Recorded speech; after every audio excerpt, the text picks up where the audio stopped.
그 가운데 의자 던진 사람도 있었는데 한동훈 후보를 살해하겠다, 흉기를 들고 찾아가겠다라는 협박글까지 올라왔습니다. 이러면 안 돼요. 한동훈 계란하고 칼 들고 복수하러 간다, 얌전히 있어라라는 살해 협박글이 올라왔어요. 어제 오전 신고가 접수됐고 경찰이 수사에 착수했고요. 한동훈 후보 자택 순찰차가 배치됐어요. 한동훈 후보 자택 앞에 이 토치랑 부탄가스 등이 놓여져 있었던 사건도 법무부 장관 제시돼 있었잖아요. 자, 이런 살해 협박글까지 올라왔습니다. 근데 방금 들어온 소식입니다. 살해 협박글을 올린 남성이 체포됐어요. 와, 경찰 빠르네요. 지금 저희가 살해 협박글이 올라왔다라는 보도했는데 체포됐다는 실시간 속보가 들어왔어요. 물론 어제 오전에 저 글이 올라왔고 하루, 그러니까 반나절 경찰 광주사이버수사대가 수사에 나섰고 광주에 거주하고 있는 남성이 검거가 됐군요.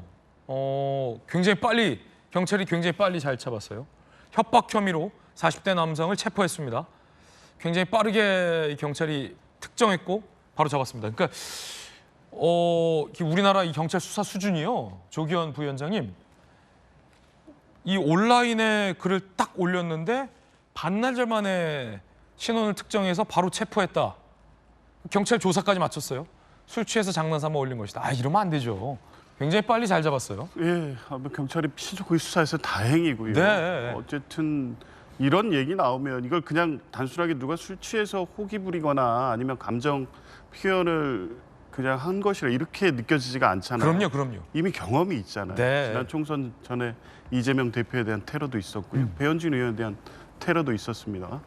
굳이 미국의 이 트럼프 대통령의 사례를 언급하지 않더라도 네네. 현재 우리나라에 존재하고 있는 어떤 정치 혐오의 어떤 표현 양식으로 있어서는 안 될 일이거든요. 지금 글을 보면요, 띄어쓰기나 마침표 이런 게 정확해서 술 먹고 장난삼아 쓴 걸로 저 글을 보는 분들은 생각하지 않을 것도 같아요. 그렇습니다. 이게 지금 여러 가지 벌어지고 있는 여러 가지 상황상 그리고 격앙된 전대 분위기상 정말 그럴 수도 있겠다라는 느낌을 갖게 되잖아요. 네.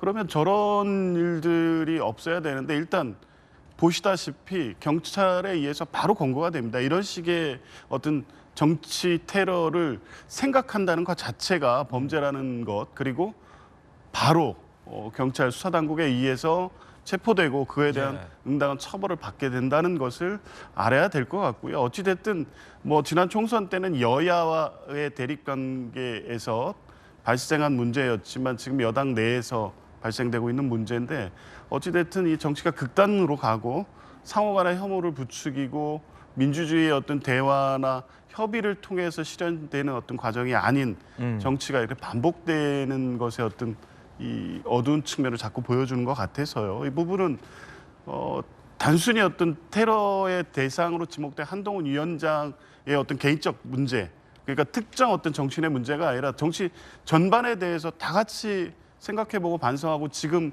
이 전당대회 과정에서 벌이고 있는 어떤 이 공방 이런 것이 상대방에 대해서 혐오를 불러일으키고 하는 정도가 아닌지에 대해서 스스로 판단해 보셔야죠. 지금 이 글을 올린 사람이 체포된 것으로 이런 분위기가 끝나는 건 아닙니다. 또 지금 어제 전당대회 이 합동연설에 있었던 상황이나 이런 걸 보면 또 다른 저런 협박이라든가 이런 걸 생각하는 분이 또 있을 것 같다는 생각이 분명히 들거든요. 그래서 이걸 계기로 해서 일단은 국민의힘 전당대회 중에 발생한 일이니 후보들 간에도 이런 부분에 대해서는 서로 분명히 입장을 같이 하고 정치 테러는 용납돼서는 안 된다는 이런 부분들에 대해서는 분명한 메시지를 낼 필요가 있다고 봅니다. 예.